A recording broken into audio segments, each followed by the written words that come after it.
नमस्कार, स्वागत है आपका। आपके साथ मैं आकांक्षा राजपूत। आप देख रहे हैं हमारा खास कार्यक्रम शक्ति, जिसमें हम बात करते हैं महिलाओं की, उनसे जुड़े तमाम मुद्दों की, उनके सरोकार की। आज प्रधानमंत्री नरेंद्र मोदी का 73वां जन्मदिन है। मोदी सरकार पिछले 9 सालों से केंद्र की सत्ता पर आरूढ़ है। दावा किया जाता है कि पिछले 9 साल के कार्यकाल में महिलाएं सुदृढ़ रूप से आगे बढ़ी हैं। ये सफलता विभिन्न स्तरों पर देखी जा सकती है।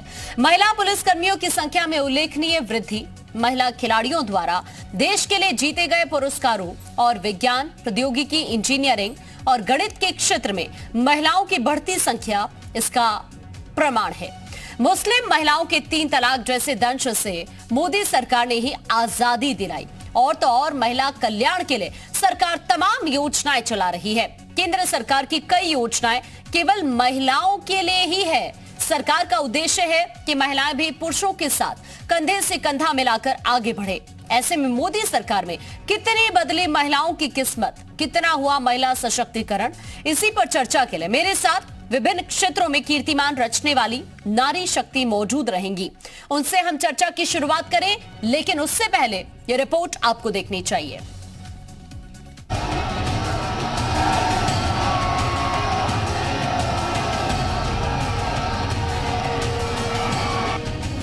मोदी सरकार में आधी आबादी को मिली मजबूती।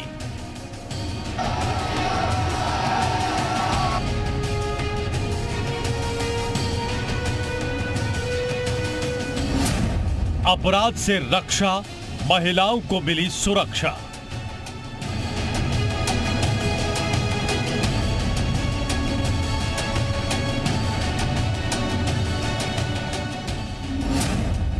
शिक्षा पर जोर, बेटियां सर्वोच्च शिखर की ओर।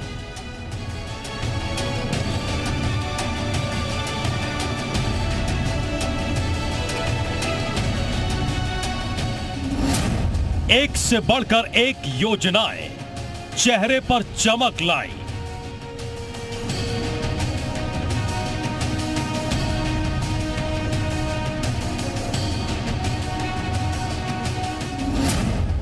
उज्ज्वला योजना से ग्रामीण महिलाओं को धुएं से मिली निजात।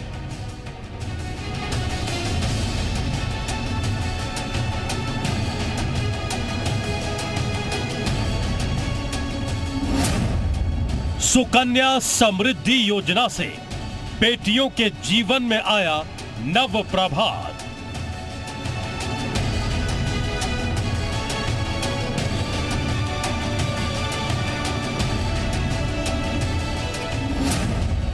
मोदी सरकार में महिलाएं बना रही हैं नए नए कीर्तिमान। तो देखिए, प्रधानमंत्री नरेंद्र मोदी का आज चूंकि जन्मदिन है और दूसरी तरफ जो बड़े फैसले महिलाओं को लेकर मोदी सरकार की तरफ से लिए गए हैं, क्या वाकई महिला सशक्तिकरण को लेकर जो दावे किए जाते हैं वो कितने हकीकत है, ये तमाम चीजें हम जानने की कोशिश करेंगे इस खास शो के जरिए। क्योंकि कई सारी योजनाएं हैं जो मोदी सरकार ने महिलाओं के लिए चलाई है, कई बड़े फैसले जिसमें 3 तलाक भी है। तो कितनी बदली महिलाओं की जिंदगी इन तमाम बड़े फैसलों से। क्या वाकई जो कहा जाता है कि महिलाएं मजबूत हुई हैं पहले के मुकाबले, क्या वाकई ये सच है, यही जानने की कोशिश करेंगे। खास पैनल इस वक्त हमारे साथ जुड़ रहे हैं, एक एक करके सभी का परिचय मैं आपसे करा देती हूँ। इस वक्त जो खास मेहमान हमारे साथ जुड़ रहे हैं उनमें प्रियंका गुप्ता हैं, प्रवक्ता हैं, कांग्रेस से हमारे साथ जुड़ गए हैं, बहुत स्वागत है आपका। साथ ही प्रियंका मौर्य जी हमारे साथ है, बीजेपी नेता है, आपका भी बहुत स्वागत है।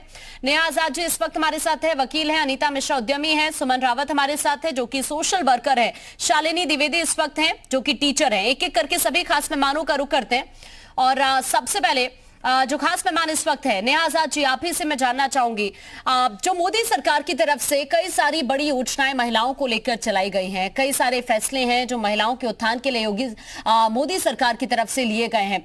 तो आपको क्या वाकई लगता है जो मोदी सरकार ने कई सारी योजनाएं, जिसमें उज्ज्वला योजना है, बेटी बचाओ बेटी पढ़ाओ है, महिलाओं के लिए फ्री सिलाई मशीन योजना, इस तरह बहुत सारी चीजें हैं, 3 तलाक का एक बड़ा फैसला, आपको लगता है कि मजबूत हुई है मोदी सरकार में महिलाएं? जी बिल्कुल, बेशक महिलाएं बहुत सशक्त हुई हैं। सबसे पहले तो हम महिला सशक्तिकरण का अर्थ ही समझ लेते हैं। इसका मतलब होता है महिलाओं का पारिवारिक संबंधों से मुक्त होकर अपने और अपने देश के हित में अपने अब विकास की क्षमता को सोचने का उनका विकास। अर्थात महिला सशक्तिकरण से हम ये भी समझते हैं कि महिलाएं अपने निर्णय के लिए किसी और पर निर्भर ना हो और वे अपने जीवन के विषय में खुद निर्णय ले सकें।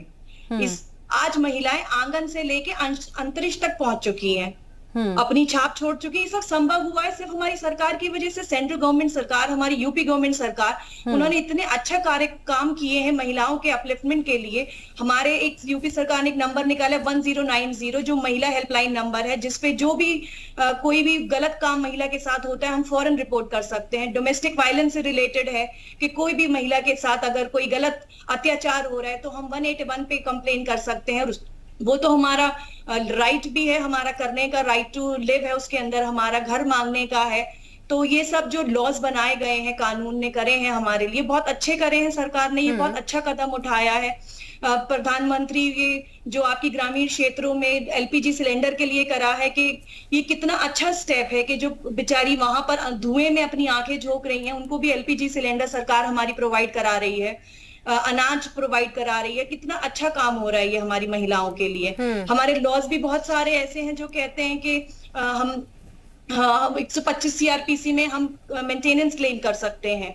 इसमें पहले 500 रुपए था कि हमें मेंटेनेंस मिलेगी, फिर बढ़ा के 5000 हुआ और अब अनलिमिटेड है। वो हमारे ऊपर है कि हमारा हस्बैंड कितना कमाता है, हमें वो लाइफ टू लाइवलीहुड देगा। वो हमें उसके ऊपर दिखाया जाता है कि उसकी जो इनकम है उसका हाफ तो हमें मिलना ही चाहिए। अगर डिवोर्स हुआ है किसी का तो वो ऐसा नहीं कि वो बेचारी मीगर लाइफ जिएगी अपनी, उसको भी हक है कि जैसी लाइफ वो अपने हस्बैंड के साथ अपनी जी रही थी उसको वही लाइफ आफ्टर डिवोर्स भी मिलनी चाहिए। ये हमारा कानून ने कितने अच्छे प्रावधान बनाए हैं। हाँ। हमारा और जो ठीक है नेहा जी, मैं वापस आपके पास लौट रही हूँ।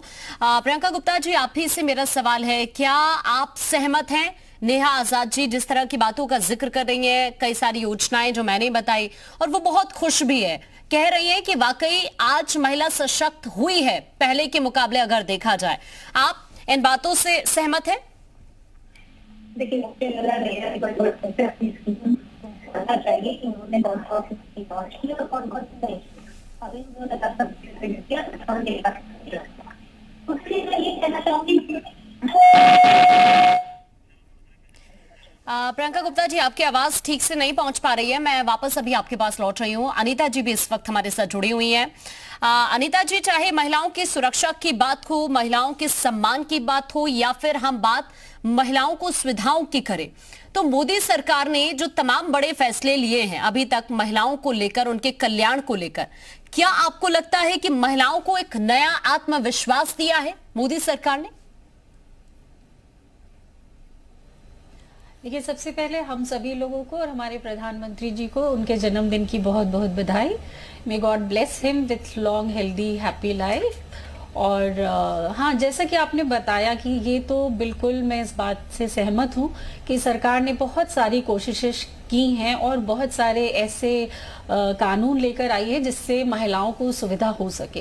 लेकिन अभी भी जहां तक, जैसे पहले भी अनुच्छेद 15(3) में जो बहुत सारे महिलाओं और बच्चों की कल्याणकारी योजनाएं पहले भी हुआ करती थी, और अभी भी बेटी बचाओ बेटी पढ़ाओ और महिला पोषण योजना जो है, और उज्ज्वला योजना है, 181 है, 1091 है, इन सब की वजह से काफी कुछ महिलाओं को मदद तो जरूर मिलती है।